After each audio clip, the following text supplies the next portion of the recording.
and welcome to Create, Connect, and Communicate, the EMG podcast. My name is Michelle Ponto, and I'm the content strategist here at EMG. And on this episode, we'll be talking about staying connected in a world of virtual conferences, why LinkedIn works, and what stories are capturing the attention of journalists today. And with that in mind, I'd like to give a brief introduction of my guest, Robert Grace. As a founding member and associate publisher of Plastics News and a longtime member of the Industrial Designers Society of America, Robert is a well-known reporter, writer, and editor in the world of plastics, design, and sustainability. Over the years, he's launched several successful publications and conferences, and I'm thrilled to have him with me on the podcast today. Welcome to our podcast, Robert. Thank you very much, Michelle. It's a pleasure to be here. I'm so glad you can join us. I think it's been almost a year now since I last saw you. It was K-Show, I think. Yes, that's right. Yeah. A few things have happened since then. Yeah, just a few things. Yeah, so at that time, there was a lot of conferences happening. I know you were flying all over the world. You were always on the go, attending all these conferences. But now that they're all virtual, are you attending the virtual conferences? I am attending some. It's really been a change of lifestyle in terms of business travel. My last trip, I came back from Chattanooga on March 12th and have been homebound ever since. So in that period, I've attended a number of virtual events. There's some coming up that have captured my imagination, and I want to see how they're going to pull them off. But in any case, it's been interesting to see the different strategies that organizers are taking. And I'd be happy to share a few thoughts on those if you'd like. Oh, definitely. Like, first of all, what is capturing your attention on these ones that are currently coming out? What is it about them that you're like, okay, this is the one I want to see how they're going to do it? Well, there's two coming up. The Industrial Designers Society of America, as you mentioned, IDSA, I'm a longtime associate member. And one, they held a recent sustainability deep dive, an inaugural event of that type for them, which was about 4.5 hours a day over 3 days. Their national headquarters is organizing their big international design conference. It's an annual event. Usually attracts 600 to 800 people. Was due to be in Seattle this September. And instead, they're going to do a 24-hour marathon around the clock from noon to noon on like a Thursday to Friday in September. And that's because they have a lot of international participants, a big international design competition, and a lot of people, Samsung from Korea sponsors, and there are a lot of Chinese and Japanese participants. So I found it interesting. They're taking basically a 3.5, 4-day conference and compacting it into 24 hours live streaming. We'll see how that goes. It's hard to tell. It seems like a lot to jam in. I think they have something like 8 keynotes and a bunch of different breakout sessions planned. The SPE, Society of Plastics Engineers, for whom I've done a lot of work over recent years, earlier this year, I think it was in May or April, held their big annual conference and took a completely different approach. Of course, it's a different type of event. They have, at any one time, perhaps a dozen parallel concurrent sessions running. And their conference generally runs about 3 days. So they have hundreds, literally close to 500 presentations, I believe. So the way they chose to handle it instead was to spread it out over like 5 or 6 weeks and do maybe, again, I can't remember the length of the days, 4 hours or something like that per day for, I think it was 4 days a week for over those various weeks. And managed it that way. It seemed to go pretty well. It was a marathon, if you would, rather than the sprint that IDSA is planning. Yeah. And the other one that I'm really curious about is the CES show coming up in Las Vegas, usually in Las Vegas, in early January. Annual event, one of the world's biggest consumer electronics and technology shows. We don't know what they're going to do yet, but it's a massive event. I've attended the last 3 years in person. And the show is spread out over the entire city and fills the convention center and 2 hotel complexes, all sorts of high-level presentations. And so if anybody can pull off something clever electronically, it should be the CES organizers. So we'll see. Yeah, I agree. That one I'm looking forward to seeing what they're going to do too, because I've noticed as you mentioned, the organizers are trying different kinds of things throughout these different conferences. So you have the 24-hour one, you have the one that's kind of spread out over a few weeks. The formats are changing a little bit. What have you liked when you have attended some of these conferences? What has worked for you?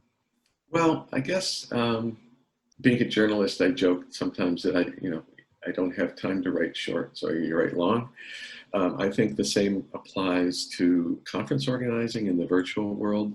It is a challenge to compress this content into bite-sized bits. And I think some are doing it better than others. But it is difficult to sit through a conference that is, I've sat through an 8-hour online event with about 10 or 12 speakers. And, one ends and you have maybe 5 or 10 minute break before the next one. And it's a little too much, I think, for the mind to concentrate that intensely for that long. It's a little different than if you're sitting in a conference room, surrounded by other people and watching in a darkened room and seeing a big screen and maybe some other types of activity or entertainment. And then you have a stand-up coffee break and that sort of thing. Here, I think the people are learning that they need to incorporate those types of breaks, have maybe 10 to 20 minute sessions, I would say, at the most, with the speaker visible on video and also their slides or presentation running alongside them. I think it helps with the connection with the audience and with the authenticity to be able to see the presenter in their environment. Mm-hmm. It's kind of funny to see, there was a whole website popped up about somebody grading and rating the background environments for mm-hmm. people who were talking heads on television, who had the best decor and this sort of thing. But in any case, it does tell you a little bit about the individual. I think then what some are doing after the presentation ends, they go into so-called breakout rooms or meeting tables, all virtual, of course. And maybe there's one of the speakers is going to be in that room, and you can go and join and you can chat with that person one-on-one or several on one and mix with and meet other attendees. So I think people are trying different things, and mm-hmm. we'll see the best options will win out, I guess, in terms of viewership. You said there's these breakout rooms where attendees can go in and talk with the speaker. Are they doing anywhere it's just media only gets to talk with the speaker, where all of the media attending can come in and... I've not seen that, but that's an interesting concept. One that I think EMG could probably leverage pretty well. I think the flip side of virtual events, from what I've heard, and I have not been an exhibitor at a virtual event, like most of these often have, at the very least, tabletop exhibits, and in many cases they're huge. Some of these events are having to figure out, like CES, how do you replicate the buyer's journey on something like this? It's difficult, and I've talked to some people who have exhibited and participated as exhibitors in some of these events and found it less than satisfying. Mm-hmm. I think the challenge is you can't be standing in your booth and see someone with a name badge from a brand owner that you want to talk to and holler at them and say, hey, you got a minute. You're not really usually allowed to see who the attendees are because of privacy, or at least communicate with them in advance. So it's much harder. I think the bar is higher for exhibitors to be able to get attendees' attention. And there are different techniques, obviously. I think some are looking at content creation, whether it's webinars, whether it's white papers, offering them through perhaps a blind email blast to attendees in advance of the event through the organizer to be able to log in and download this if it's a topic of interest to you. And once they do that, they've given you their permission and they've indicated their level of interest. So I think that more and more will probably be using those types of incentives. Mm-hmm. It's nothing really new, but probably serves a purpose to leverage them for virtual events. And we'll see. Yeah, I think so too. I think that they really have to look at that buyer's journey, and they really have to look at how they're going to capture that attention and keep it, and also be engaging. So like you said, getting that information out there beforehand to say, okay, this is some white papers, make sure you come see us at this conference, this virtual conference. but also when they're there, not just having, because there's a lot of competition at these ones. Everyone's got a presentation. You have to be engaging, entertaining, authentic, interesting. They need to be able to connect with you, even though you're not there. You're not there in the room with them.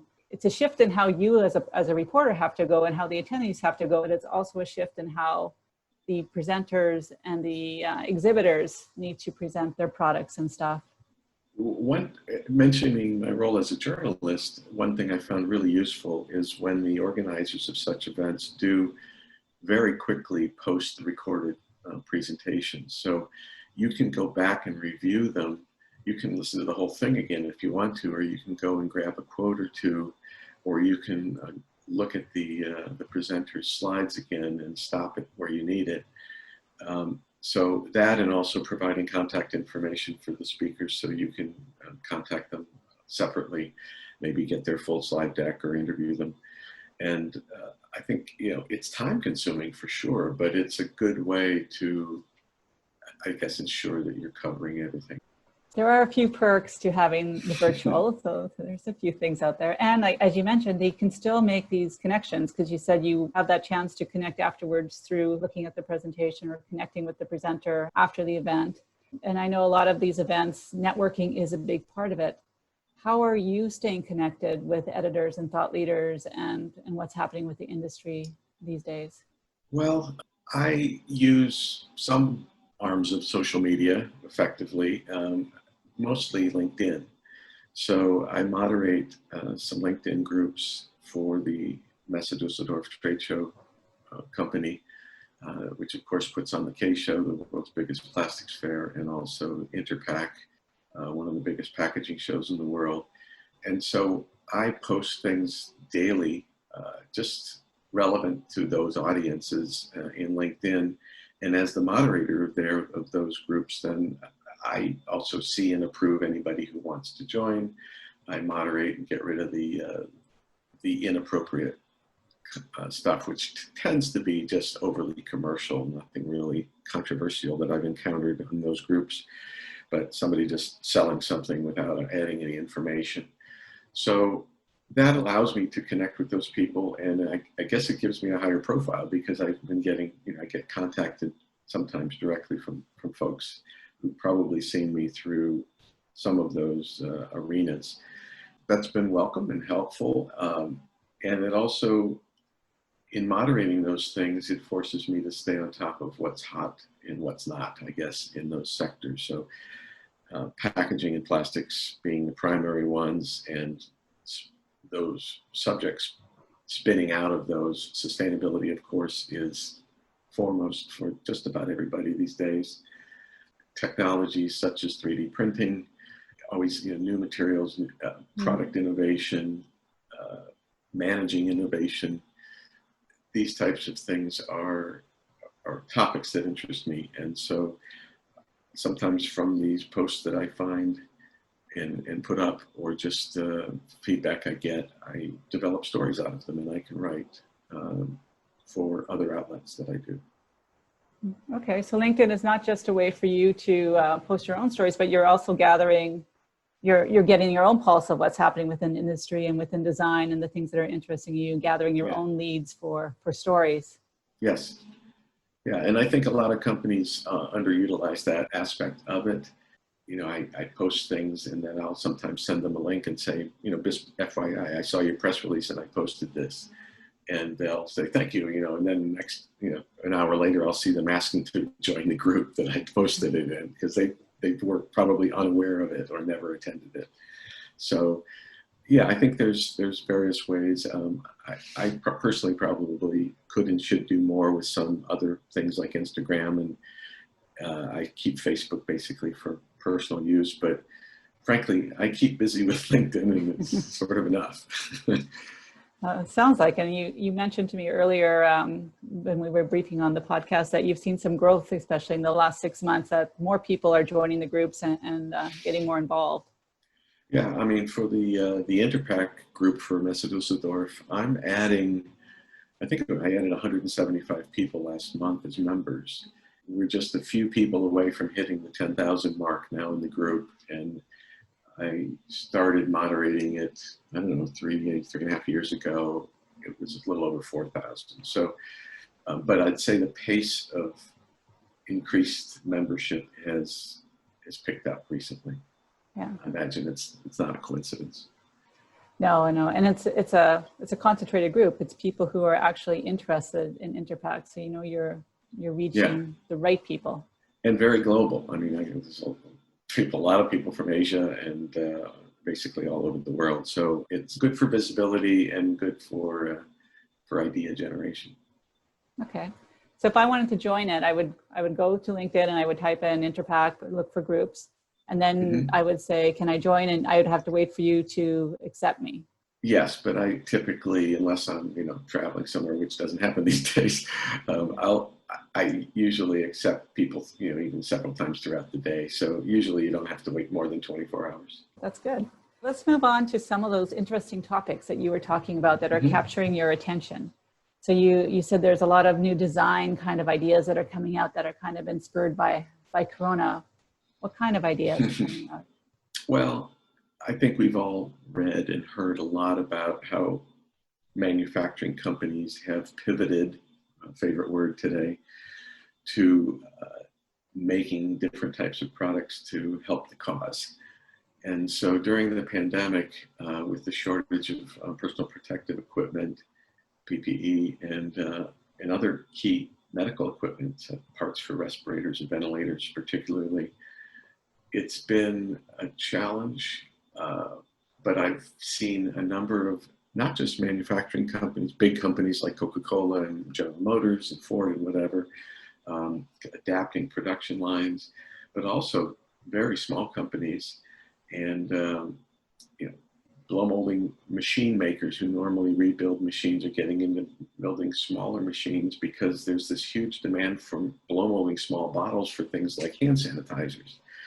And designers play a really key role in this, and they can and should, and many are, really adapting what they do, maybe dropping projects that they had or putting them on hold, I should say, and pursuing ways to make face shields or dividers for everything from airplanes to taxi cabs to retail checkout lines to face masks to these various medical parts. And one of the first ones, some of you may have heard about it, a very small Italian design firm heard that there was a shortage of, I think, respirator parts in the local hospital. This was back in maybe March or April, when Italy was the epicenter of the pandemic. So they jumped in and they reverse engineered the parts and 3D printed them and delivered them to the local hospital. And it's estimated that they saved a number of lives. This is, I don't know, imagine the firm was like 10 people or something. It's inspiring. The interesting little twist in the tail of that story was that the company that actually manufactures those parts originally sued them for patent infringement. And I have no idea if that suit went anywhere or is pending or has been settled or dropped. But I can't imagine that was a very good PR move for the company involved. We want our money. We don't care if people live. I think, but there have been a number of other, maybe less dramatic, but interesting developments with, I pay a lot of attention to the design community. So one in particular also caught my eye, and I wrote a story about it. There's a Chinese-American woman in Boston who founded a small design firm, 8 people. Like they were one of these that paused the projects they were on, leveraged the knowledge they have to develop a new type of face mask. A lot of people are making face masks now, but what was interesting about this was that one, they were using artificial intelligence and 3D printing. And so they were getting the users to scan their faces, submit the file.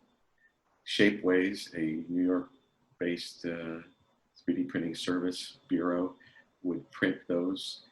You could pick black or white. You could pick slightly different styles, ventilators or not. And then they would mail them to you. And it was like, they went on Kickstarter, hoping to raise $10,000, and I think they raised about 120. Wow. and then they morphed over to another funding platform, and it continues to go. But I just thought this was combining technology and mass customization, which is something there's people have been talking about for a long time in a lot of arenas, and leveraging it for basically dealing with the moment of the day. So I think I just happened to see a little blurb about that and followed up. I can't remember if I followed up on LinkedIn or just was able to find the company, Luxmea, they're called, and Luxmea Studio, and it was it was an interesting story to do. What we're learning a lot from Corona is how people and companies and design needs to be able to pivot and be agile to meet the needs of today. We did it ourselves. We all had to quickly be able to work from home. Communications plans had to be changed. Conferences have become virtual and they're changing and evolving. And now you're seeing it also in design on how quick an idea comes, they're able to act on it and get it out to the market really, really fast and be successful because of the need is there. Absolutely. Do you think big companies will able to adapt the same agility and pivoting, or do you think this design group has a special kind of quality to it? Well, I think designers are more used to that sort of quick thinking, fast change environment, certainly than large companies. But in a way, that enhances their potential value to these firms. If the companies recognize that and embrace them, then they can use that and leverage their knowledge and their expertise to do these brainstorming sessions and ideation sessions and help them to succeed and move forward. So I think design has a huge role to play in this. Also, it's been kind of an interesting discussion about what will happen with sustainability in light of the pandemic. And initially, I think there was a lot of concern that companies would shelve their sustainability initiatives and say, to hell with it, we've got more important things to do now. And maybe to some degree that was the case, at least temporarily. I think what we've seen with the pandemic is that this disease may put the world on pause, and they made us realize what nature made us realize what humanity is doing to the planet. Because when all this air travel nearly stopped, and even car and rail travel nearly stopped, and people stayed home, there were reports that the waters were running blue in Venice again, that the air, you could see blue sky in Beijing, all this stuff. And it's just a reminder that, what we do to the planet on a daily basis. So I think there's a couple of lessons from that. One is previous difficult situations, economic situations as well, the depression in the 30s, the recession in 2008-9, seemed to be spurs to creativity, and a lot of interesting concepts and companies and ideas came out of those difficult and dark times. We can hope that's going to happen again. I'm confident that it will. I think that we're seeing that people are keeping sustainability at the top of their agenda. And so that's necessary for the consumers to do in order for the companies to react to it and say, oh, this is important. I mean, initially, plastic bags was everybody's devil product and they wanted it banned, and it was horrible for the environment. And then when the pandemic hit, it was like, well, use your disposable plastic bags and don't bring your reusable cloth bags into the store because they might be carrying the virus. So, and then all the plastic that goes into medical equipment that are saving people's lives, and protect the PPE that's protecting the frontline workers and healthcare people. So I think that all of that is, and I just actually saw a story yesterday, I think it was, a study done by a biotechnology firm in San Diego, saying that 86% of Americans say sustainability will be equally or more important when the pandemic subsides. Like, who'd have thunk it? But I think that's an encouraging thing, that maybe we can take lessons from a really difficult time in our existence and apply it in a way that will have long-lasting positive effects well beyond vaccine. Well, I hope we do that. And on that very positive note, it's time for us to end the podcast. We're running out of time already. So thank you, Robert, for joining us and inspiring us with your words and with the stuff that you've seen coming out in design. I'm going to keep reading your content to see what else I can learn from you. So thank you very much for joining us. Thank you. It's a pleasure. And for those of you listening, don't forget to follow Robert on his LinkedIn profile. This way you'll stay up to date with what's capturing his attention in the world of design, packaging, sustainability, and plastics. And tune in again next month for another exciting Create, Connect, and Communicate podcast. Until then, have a great day.